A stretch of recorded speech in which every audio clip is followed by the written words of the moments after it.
ষষ্ঠ উপজেলা পরিষদ নির্বাচনের প্রথম ধাপে রংপুর জেলার কাউনিয়া উপজেলা পরিষদের নির্বাচিত চেয়ারম্যান আনোয়ারুল ইসলাম মায়া সহ রংপুর বিভাগের ১৯টি উপজেলার নির্বাচিত চেয়ারম্যানরা শপথ নিয়েছেন।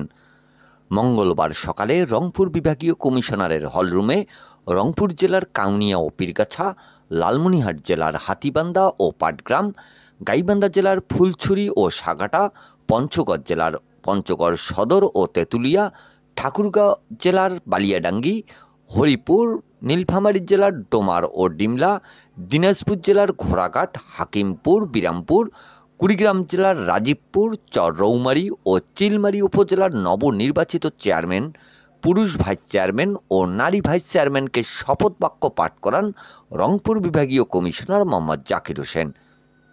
এদিকে ন্যায়নীতিবান আনোয়ারুল ইসলাম মায়া তৃতীয়বারের মতো উপজেলা পরিষদের চেয়ারম্যান হিসাবে শপথ গ্রহণের খবর সামাজিক যোগাযোগ মাধ্যমে ছড়িয়ে পড়লে অসংখ্য নেটিজেনরা তাকে অভিনন্দন জানান। আর সাধারণ মানুষরা বলছেন, ন্যায়ের পক্ষে এবং অন্যায়ের বিপক্ষে আনোয়ারুল ইসলাম মায়া থাকেন সবসময় অবিচল।